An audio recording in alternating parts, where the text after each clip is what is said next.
The girl who became a god, Ymir Fritz, 2,000 years before the walls of Paradise Island pierced the sky. A young girl fell into darkness beneath an ancient tree. The water closed over her head.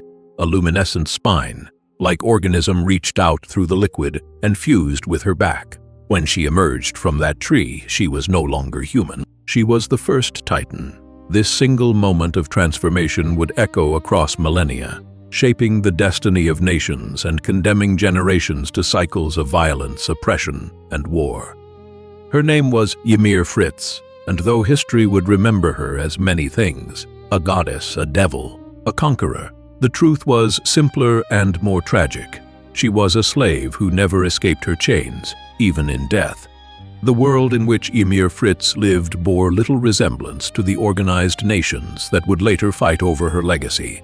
2,000 years ago, humanity existed in scattered tribes and villages, competing for resources and survival. The Eldian tribe was one among many, a small, warmongering group that expanded through conquest and enslavement. They were not yet an empire. They were predators. When they descended upon Ymir's village, they brought fire and death. The inhabitants were slaughtered without mercy, their homes razed to the ground. Among the casualties were Ymir's parents. The survivors, including Ymir herself, faced a fate some considered worse than death. They were taken as slaves, to mark their subjugation and ensure their silence. The Eldians cut out the tongues of every captive. Ymir, still a child, became property of the man who led this raid, a brutal chieftain named Fritz. Life as a slave under Fritz's rule was defined by cruelty and absolute powerlessness. The slaves worked without rest, tending to livestock, maintaining fences, performing whatever tasks their masters demanded. They existed at the margins of Eldian society, less than human in the eyes of their captors. Fritz himself embodied the worst aspects of this society. He was a man who saw other people as tools to be used and discarded, who measured his worth by his ability to dominate and control. His treatment of the slaves was characterized by casual brutality and arbitrary punishment. There was no justice in his rule, no mercy, only the exercise of raw power over those too weak to resist. One night, Ymir committed what would be considered a minor transgression in any reasonable society. While tending to a pen of pigs, she opened the gate and allowed them to escape. Perhaps she felt sympathy for the animals, recognizing in them a kinship with her own captivity. Perhaps it was an accident, a moment of carelessness after exhausting labor. The reason didn't matter to Fritz. When he discovered the pigs had fled, he gathered all the slaves before him and demanded to know who was responsible. His threat was explicit and horrifying. If no one confessed, he would gouge out one eye from every slave. The slaves, desperate to avoid this fate and powerless to protect each other, turned on Ymir. They pointed at her, singling her out as the culprit. Ymir bowed her head in acceptance, taking the blame whether it was truly hers or not. Fritz's punishment was creative in its cruelty. He declared Ymir free, releasing her bonds and opening the way to the forest beyond the camp. But this was no act of mercy. It was a hunt. Fritz sent armed men and vicious dogs after her, transforming her execution into sport for his entertainment. Ymir ran, wounded, terrified, and alone. She fled into the depths of the forest with hunters at her heels. Arrows struck her body. Dogs snapped at her feet. She stumbled through the wilderness, leaving a trail of blood behind her, her strength failing with each desperate step. Death pursued her relentlessly. Then she saw it, a tree unlike any other in the forest. It towered above its neighbors, ancient and massive, with a cavernous opening at its base. In her desperation, Ymir saw shelter. She stumbled toward it, barely able to stand, and stepped into the darkness within. But the ground beneath her feet was not solid. She fell. The tree's interior concealed a deep chasm that plunged into the earth. Ymir tumbled down through the darkness and plunged into an underground pool of unknown liquid. As she sank beneath the surface, drowning, a strange creature emerged from the depths. It resembled a spine, luminescent and segmented, with feelers extending from its body like the appendages of some ancient arthropod. This organism, later described by some as the source of all living matter, reached out and attached itself to Ymir's back. The connection was immediate and irreversible. The creature fused with her spine, and transformation began. The tree above collapsed as Ymir emerged, no longer the small, broken slave girl who had fallen into its roots. She had become something unprecedented in human history. Her body had transformed into that of a titan, an enormous humanoid creature of flesh and bone, towering over the trees, possessing strength beyond human comprehension. Her titan form was massive even by the standards that would be established later. She had a typically feminine figure with long hair and protruding ribs, but her face was skeletal, lacking skin or muscle, revealing only bone beneath. She was power incarnate, terrifying and absolute. The Eldian hunters who had pursued her with such confidence moments before now fled in terror. The predators had become prey, yet even with godlike power coursing through her transformed body, Ymir made a choice that would define the next 2,000 years of history. She returned to the Eldian tribe. She returned to Fritz. She resumed her position as a slave, the girl who could have destroyed her oppressors, who could have taken revenge for her murdered parents and years of suffering, instead bowed her head and awaited her master's commands. Some who would later study this history struggled to understand this decision. How could someone with such overwhelming power choose servitude? The answer lay in something more fundamental than physical strength. Ymir had been broken long before she gained the ability to transform into a titan. The chains that bound her were not made of iron. They were made of trauma, learned helplessness, and the slave mentality that had been beaten into her since childhood. She didn't believe she had the right to freedom. She didn't believe she deserved anything better than to serve. Fritz, whatever else he lacked, was not stupid. He immediately recognized the value of what had fallen into his hands.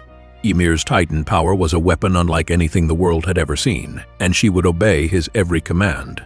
His ambitions, previously limited by the modest size and resources of his tribe, suddenly expanded to encompass the entire world. With Ymir as his tool, he could build an empire. He put her to work immediately. First came the infrastructure projects, cultivating barren wastelands into fertile fields, constructing bridges across mountains, building roads between settlements. Ymir's titan form made these tasks trivial. She could move earth, carry massive loads, and work without rest. Under her labor, the Eldian tribe's territory expanded rapidly. Resources that would have taken generations to develop were secured in years. But Fritz's ambitions were not limited to domestic development. He had enemies, and chief among them was Marley, a rival power that stood in the way of Eldian dominance. Fritz commanded Ymir to annihilate the people of Marley. She obeyed. The destruction she wrought was absolute. Marleyan armies, equipped with the best weapons and tactics of their era, were crushed beneath her feet. Cities fell. Civilizations that had stood for centuries were reduced to rubble. The body count was staggering, the suffering immeasurable. Ymir carried out these massacres without question, her titan form laying waste to countless lives on the orders of the man who enslaved her. With each victory, the Eldian tribe grew stronger. With each conquest, Fritz's power expanded. Other tribes and nations fell before the might of the Titans, and what had once been a small warmongering tribe transformed into the Eldian Empire. Fritz crowned himself king of this new order, and his cruelty evolved to match his expanded domain. As a reward for her service, Fritz decided to give Ymir his seed. These were his words, spoken with the casual arrogance of a man who believed he was bestowing a gift. He took her as his concubine, making her bear his children so that the Titan power could be mixed with his bloodline and secured for future generations. Ymir had no choice in this either. She became pregnant while continuing to wage war on Eldia's enemies. Between battles, she carried and bore children. Fritz gave her 3 daughters, Maria, Rose, and Sina, who would inherit more than just their parents' blood. Even as she cared for these children, Fritz maintained his other mistresses in her presence, a constant reminder that she remained property rather than partner. The love Ymir developed for Fritz during this time was not the healthy affection between equals. It was a twisted, broken thing born of trauma and deprivation. She had never experienced kindness or genuine care in her life. Fritz's decision to make her his concubine, however transactional and abusive, was the closest thing to recognition she had ever received. When she witnessed him marry, saw the connection between him and others, she tried to understand this emotion called love. What she felt for Fritz was Stockholm Syndrome in its purest form, the attachment of a captive to her captor, mistaking abuse for affection because nothing better existed in her experience. For 13 years, this pattern continued. Ymir built Eldia's infrastructure, destroyed its enemies, and bore Fritz's children. The empire expanded across the continent. The name Fritz became synonymous with power. The legend of Ymir spread, though the truth of her enslavement was carefully obscured in official histories. To the Eldians, she was a goddess, a divine gift, a miracle. To their enemies, particularly the Marleyans, she was a devil who had made a pact with dark forces to gain her terrible power. Neither version was accurate. She was simply a slave doing what slaves do, obeying her master. Then came the day that would change everything. 13 years after Ymir had transformed into the first Titan, Fritz was holding court over captured Marleyan soldiers. They knelt before him in surrender, and he no doubt savored his victory over these defeated enemies. But one soldier had not truly surrendered. He had concealed a spear waiting for his moment. When it came, he rose and hurled the weapon with all his strength at Fritz's heart. The spear flew true. Fritz, for all his power and cruelty, was still human. The weapon should have ended him. It would have if Ymir had not been standing nearby. She moved without thought, without hesitation. She threw herself in front of Fritz, her body intercepting the spear meant for him. The weapon pierced her shoulder, driving deep into her body. She collapsed to the ground before him, blood pooling beneath her. Fritz looked down at her with surprise, but not with concern. His first words were not of worry for her condition, but of confusion about why she had fallen. He reminded her that a mere spear should not be able to kill her. She was a Titan, after all. He commanded her to stand up, to stop wasting his time. He called her his slave, his property. He told her she was born to serve him. But something had broken inside Ymir. Perhaps it was the physical wound, perhaps something deeper. For the first time since gaining the power of the Titans, she did not heal herself. She did not transform. She did not obey. She simply closed her eyes and died. Ymir Fritz was dead, but her story was far from over. At the moment of her death, her consciousness departed from her body and arrived in a place that existed beyond normal space and time. This realm, later called the coordinate or the paths, manifested as an endless desert of pale sand beneath skies lit by strange auroras. At its center stood a massive tree-like structure of light, its branches extending infinitely upward and outward, connecting to each other in an intricate web. This was the physical manifestation of the network, linking all subjects of Ymir, a space where past, present, and future converged, where the boundaries between consciousness and matter blurred. Ymir found herself here in the form she had been when she first gained the Titan power, a young girl in tattered slave clothing. She was alone. She would remain alone for 2,000 years. Back in the physical world, Fritz stared down at Ymir's corpse. His slave was dead, and with her he feared the Titan power that had built his empire. But Fritz was not a man easily defeated by circumstances. If Ymir's death meant the loss of the Titan power, then he would find a way to preserve it. He ordered Ymir's body butchered, like an animal's, her spine extracted and divided. Then he commanded his 3 young daughters to consume their mother's flesh. The scene was horrific. 3 children forced to cannibalize their parent while their father watched, ensuring they ate every piece. The spine was the key. When Maria, Rose, and Sina consumed their mother's spinal tissue, they gained her power. The Titan ability passed into them, though divided between the 3. In the paths, Ymir witnessed this transmission. The single tree of light that represented her power split into 3 main branches, one for each daughter. As Fritz lay on his own deathbed years later, he gave his daughters one final command. They were to reproduce constantly, bearing as many children as possible. When they reached the end of their lives, their own children would consume their spines, continuing the cycle. Generation after generation would cannibalize the previous one, ensuring that the Titan power never died out and that Eldia could rule forever with its Titans. This command established the system that would persist for nearly 2 millennia. Maria, Rose, and Sina obeyed their father's wishes. They had children eventually consumed them to inherit fragments of the Titan power.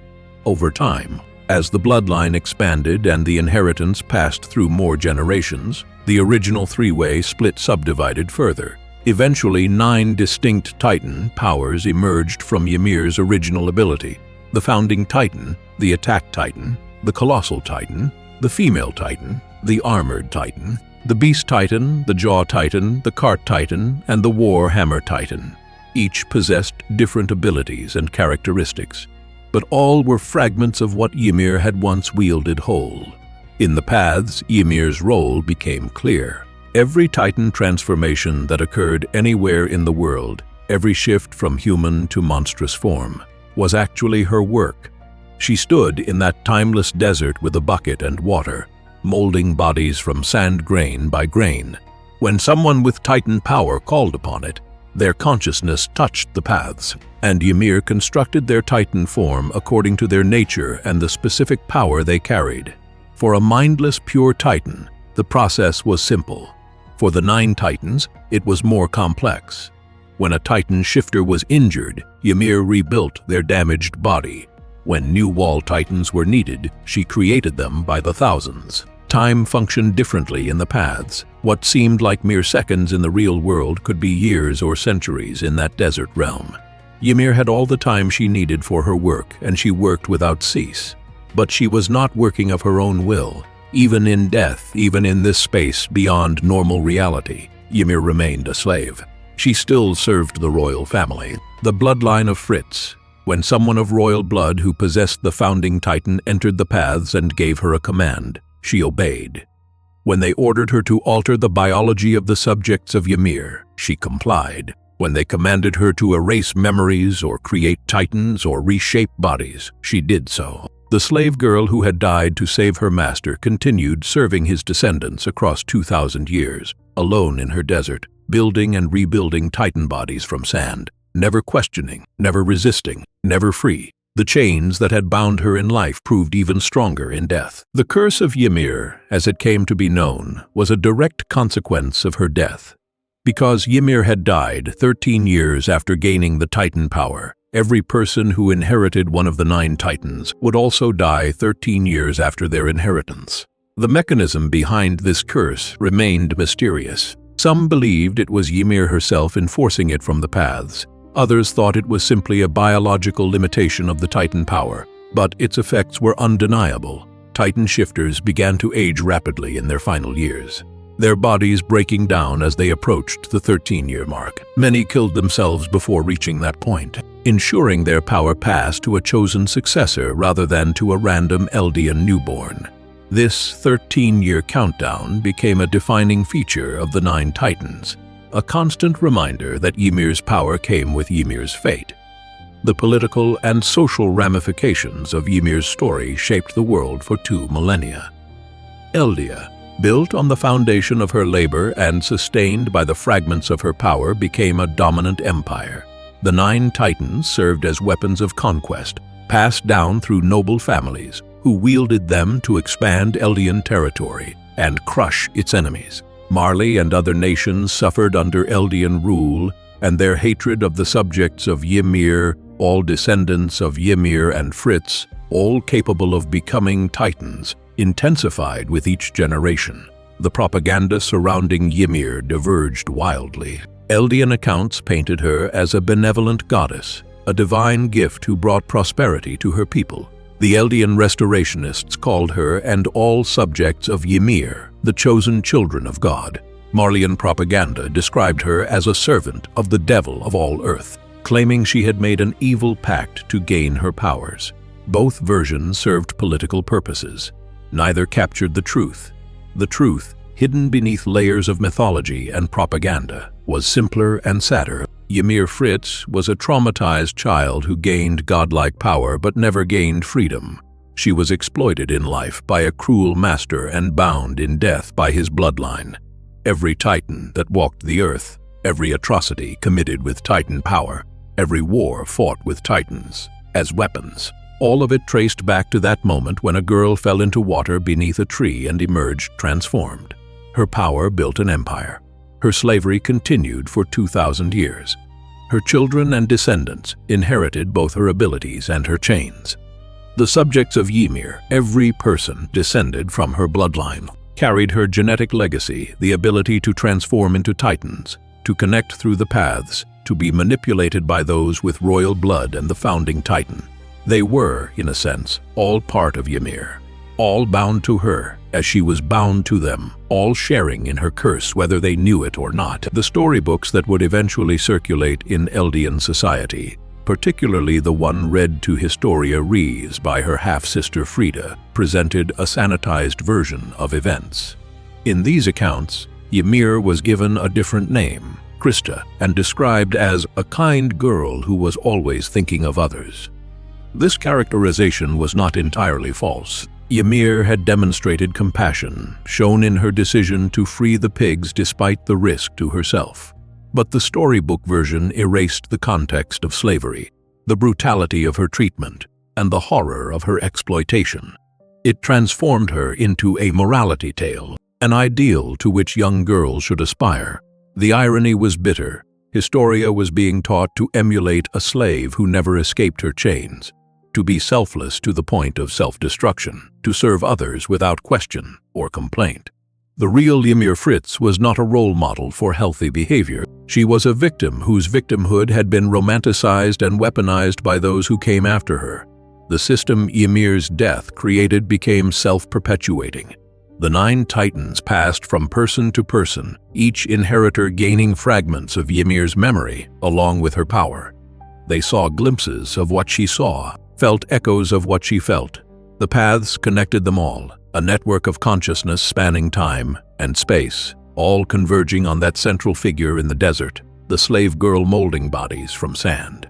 The founding titan remained the most powerful because it maintained the strongest connection to Ymir herself. Anyone with royal blood who possessed the founding titan could enter the paths directly and command Ymir face to face.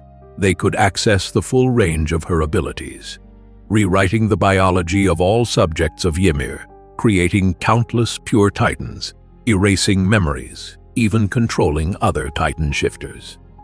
But this power came with a price. The royal family was cursed by more than just Ymir's fate. They were also bound by the will of King Fritz, the 145th king of Eldia, who would use the founding titan to seal his people within walls and enforce pacifism upon his successors. His vow, transmitted through the founding titan to each royal heir, would prevent them from using its full power to defend Eldia. But that development lay far in the future. In the immediate aftermath of Ymir's death and the distribution of her power among her daughters, Eldia continued its expansion. Maria, Rose, and Sina used their mother's abilities to conquer new territories, though none of them wielded the complete power Ymir had possessed. They served their father's vision faithfully, waging war in his name, bearing children to continue the bloodline, eventually becoming mothers who would be consumed by their own offspring. The cycle Fritz established continued without interruption. The strong devoured the weak. The royal family hoarded the founding titan. The noble families controlled the other 8. Eldia ruled through titan might, and resistance was crushed beneath enormous feet. Marley, once dominant, fell to subject status. Other nations suffered similar fates.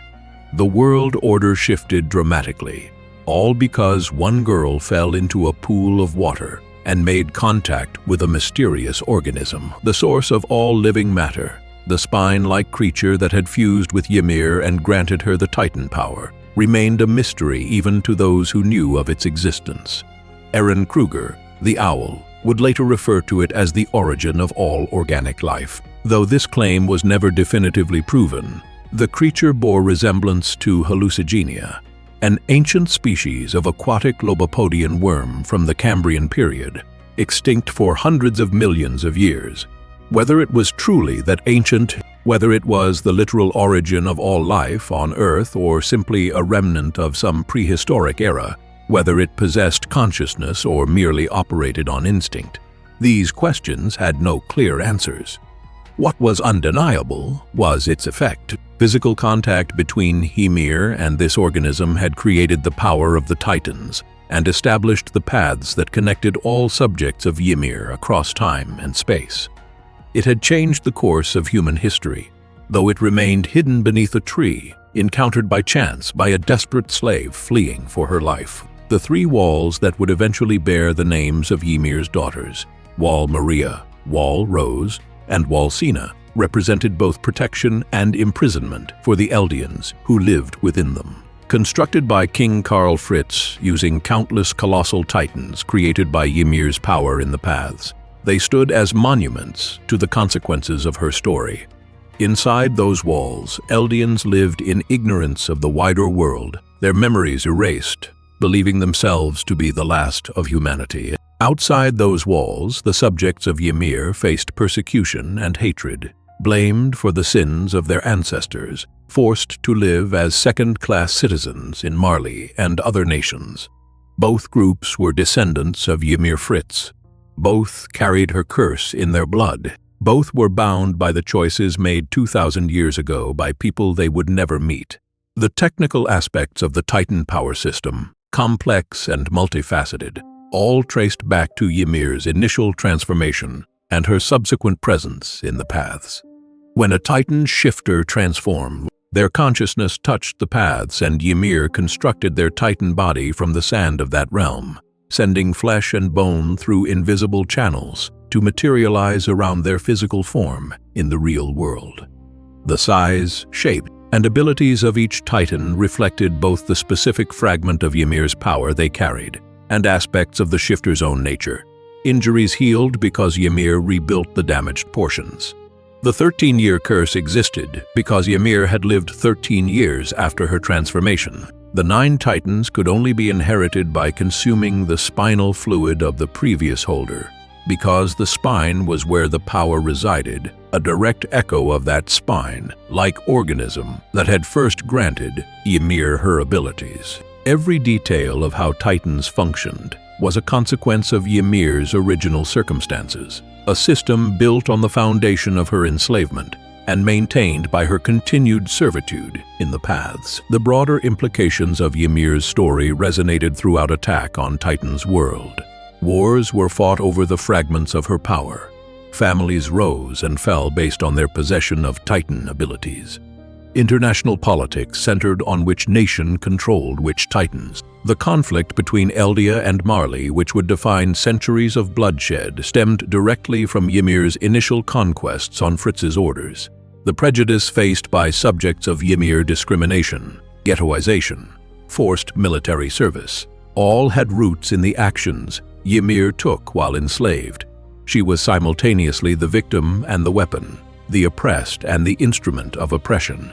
Her daughters became both her continuation and her imprisonment. The world she shaped through her labor and her Titan power bore little resemblance to any world she might have chosen for herself. 2,000 years would pass before anyone truly understood what had happened to Ymir Fritz. 2,000 years before someone would enter the paths and see her there, still building Titans from sand, still serving the royal family, still enslaved. That person would be Eren Yeager himself, a Titan shifter, himself carrying fragments of Ymir's power, himself desperate for freedom from a world of walls and Titans and endless cycles of violence. When he finally met her in the paths, when he saw what she had become and understood what she had endured, he would offer her something no one had offered in 2 millennia. Not an order, not a command, but a choice. The question of whether she would accept and what that choice would mean for the world would determine the fate of every living person descended from her bloodline. But in the moment of her death, lying in Fritz's throne room with a spear through her body, Ymir Fritz knew none of this. She didn't know her power would be split among her daughters. She didn't know she would be forced to continue serving the royal family from beyond death. She didn't know her slavery would last 2,000 years. She only knew that she had saved the man who enslaved her, that she had fulfilled her purpose one final time, and that perhaps finally she might be allowed to rest, She closed her eyes and died, and the girl who became a god discovered that divinity was simply another form of bondage. If you enjoyed learning about Ymir Fritz's tragic origin and want to understand more about how this single moment shaped the entire world of Attack on Titan, make sure to like this video and subscribe to the channel. This is just the first part of an 8-part series exploring the complete story of Ymir's life, from her enslavement to her transformation, from her service to King Fritz to the division of her power into the 9 Titans. There is so much more to uncover about how this slave girl became the foundation of an empire and the source of 2,000 years of conflict. Hit that bell icon so you don't miss the next installment, and let me know in the comments what aspect of Ymir's story surprised you most. Thanks for watching.